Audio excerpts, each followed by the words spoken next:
Hello friends, તમારું સ્વાગત છે મારી ચેનલમાં। આજે આપણે બનાવીશું ગુજરાતી ટ્રેડિશનલ રીતે દૂધપાકની રેસીપી।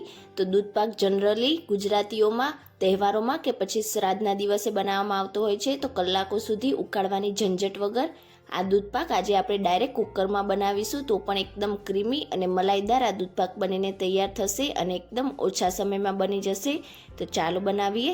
રેસીપી સારી લાગે તો વિડીયોને લાઇક કરજો, વધારેમાં વધારે શેર કરજો અને જો તમને મારી રેસીપીઓ સારી લાગતી હોય તો ચેનલને સબસ્ક્રાઇબ કરીને બેલ આઇકનને પ્રેસ કરજો, એટલે નવી નવી રેસીપીના નોટિફિકેશન આવશે।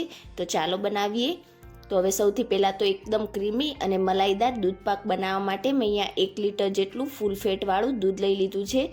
આ દૂધપાકમાં આપણે કોઈ જ પાવડરનો ઉપયોગ નથી કરવાના, તો આ રીતે દૂધ થોડુંક ફૂલ ફેટવાળું હોય તેવું લેવાનું અને તેની સાથે જ અહીંયા મેં 4 ચમચી જેટલા ચોખા લઈ લીધા છે અને તેને 2 થી 3 વાર સારી રીતે ધોઈને આ રીતે 10 મિનિટ માટે પાણીમાં પલાળી દીધા છે, એટલે એકદમ ઝડપથી આપણા ચોખા કૂક થઈ જશે।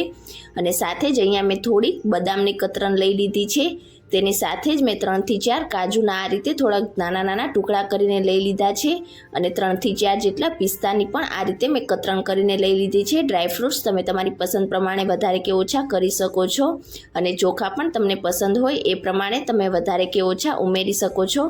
આજે આપણે આ દૂધપાક ડાયરેક્ટ કુકરમાં જ બનાવીશું, તો તેના માટે આપણે ગેસ ઉપર એક જાડા તળિયાવાળું કુકર રાખીશું અને આ રીતે કુકરના તળિયા પર અને સાઈડ ઉપર આપણે થોડુંક 3 થી 4 ટીપા જેટલું ઘી એકદમ સરસ રીતે ગ્રીસ કરી લઈશું।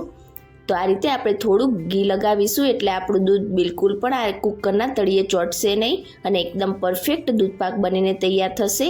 તો વધારે નહીં, ફક્ત 3 થી 4 ટીપા જેટલું જ ઘી આ રીતે લગાવીશું અને હવે આપણે જે 1 લીટર દૂધ લીધું હતું તે બધું જ આ રીતે કુકરમાં ઉમેરીશું।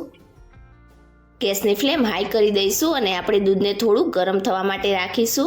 દૂધ હલકું નવસેકું જેવું થાય એટલે આપણે જે ચોખા પલાળીને રાખ્યા હતા તેમાંથી મેં બધું જ પાણી નિતારી લીધું છે અને બધા જ ચોખા આપણે આ રીતે દૂધમાં ઉમેરી દઈશું। તો આપણે આ દૂધપાક આજે કુકરમાં બનાવીએ છીએ એટલે દૂધને પહેલાં વધારે પડતું ઉકાળવાની જરૂર નથી। હલકું નવસેકું થાય એટલે તરત જ તમારે આ રીતે ચોખા ઉમેરી દેવાના છે। મિક્સ કરી દઈશું સારી રીતે અને આ રીતે ચોખા એકદમ સરસ રીતે મિક્સ થઈ જાય એટલે હવે આપણે તેમાં થોડાક ડ્રાયફ્રૂટ્સ ઉમેરીશું।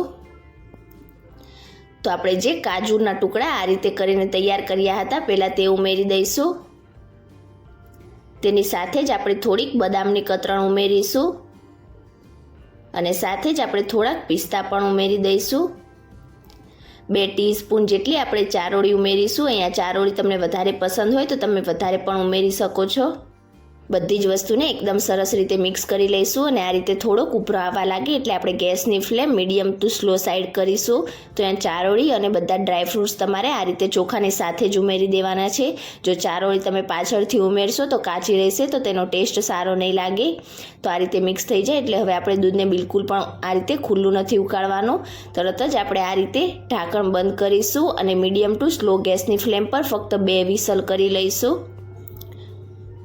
તો ઉપર ઉભરો આવવા લાગે એટલે તમારે ગેસની ફ્લેમ તરત જ સ્લો કરી દેવાની અને આ રીતે 2 વિસલ થઈ જાય એટલે ગેસની ફ્લેમ આપણે ઓફ કરી દઈશું અને પ્રેશર કુકરનું પ્રેશર પૂરું થાય એટલે ઢાંકણ ખોલીને આપણે ચેક કરી લઈશું।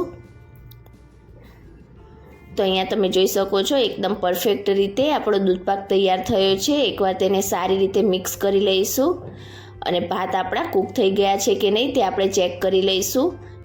તો અહીંયા તમે જોઈ શકો છો આ રીતે આપણે ભાતને પ્રેસ કરીએ તો એકદમ મેશ થઈ જાય છે, મીન્સ કે આપણા ભાત એકદમ સરસ રીતે કૂક થઈ ગયા છે। જો તમને લાગતું હોય કે થોડા કાચા છે તો તમારે 1 થી 2 મિનિટ માટે તેને થોડુંક ઉકાળી લેવાનું, પણ અહીંયા ફક્ત 2 જ વિસલમાં આપણા ભાત એકદમ સરસ રીતે કૂક થઈ ગયા છે। હવે મીઠાશ માટે આપણે તેમાં અડધા કપ જેટલી ખાંડ ઉમેરીશું અને તેની સાથે જ દૂધપાકમાં એકદમ સરસ ફ્લેવર આવે તેની માટે અડધી ટીસ્પૂન આપણે એલાયચી પાવડર ઉમેરીશું અને તેની સાથે જ 1 ટીસ્પૂન જેટલો આપણે જાયફળનો પાવડર પણ ઉમેરીશું। બધી જ વસ્તુને એકદમ સરસ રીતે મિક્સ કરી લઈશું। તો અહીંયા ખાંડ તમને પસંદ હોય એ પ્રમાણે તમે વધારે કે ઓછી ઉમેરી શકો છો, પણ 1 લીટર દૂધની સામે અડધા કપ જેટલી ખાંડ એકદમ પરફેક્ટ રહેશે। તો ફક્ત આ રીતે ખાંડ, એલાયચી પાવડર અને જાયફળનો પાવડર તમારે ભાત કૂક થઈ જાય ત્યાર પછી તેને આ રીતે ઉમેરવાનું છે અને ફક્ત 2 મિનિટ માટે આપણે હવે દૂધપાકને આ રીતે ઉકાળીશું। તો લગભગ 2 મિનિટ જેવું થઈ ગયું છે અને આપણા દૂધપાકની કન્સિસ્ટન્સી તમે જોઈ શકો છો એકદમ પરફેક્ટ થઈ ગઈ છે। આનાથી વધારે આપણે દૂધપાકને ઉકાળવાની બિલકુલ પણ જરૂર નથી। આપણો દૂધપાક એકદમ સરસ રીતે બનીને તૈયાર થઈ ગયો છે। તો આ રીતે તમે કુકરમાં દૂધપાક બનાવશો તો રેગ્યુલર બનાવતા હોય તેના કરતાં પણ એકદમ ઝડપથી બનીને તૈયાર થઈ જશે અને એકદમ સરસ ક્રીમી અને મલાઈદાર તમારો દૂધપાક તૈયાર થશે। તો ગેસની ફ્લેમ આપણે ઓફ કરી દઈશું અને દૂધપાકને આપણે હલકો ઠંડો થવા માટે રાખીશું। તો તમે ક્યારે આ રીતે કુકરમાં દૂધપાક ના બનાવ્યો હોય તો એકવાર આ રીતે કુકરમાં જરૂરથી બનાવીને ટ્રાય કરજો। એકદમ પીવામાં સ્વાદિષ્ટ લાગશે અને એકદમ ઓછા સમયમાં બની પણ જાય છે। તો આજની મારી રેસીપી તમને કેવી લાગી મને કમેન્ટ કરીને ચોક્કસથી જણાવજો। રેસીપી સારી લાગી હોય તો વિડીયોને લાઇક કરજો, વધારેમાં વધારે શેર કરજો અને ચેનલને સબસ્ક્રાઈબ કરીને બાજુમાં રહેલા બેલ આઇકન બટનને પ્રેસ કરજો એટલે નવી નવી રેસીપીના નોટિફિકેશન આવશે। Thank you for watching.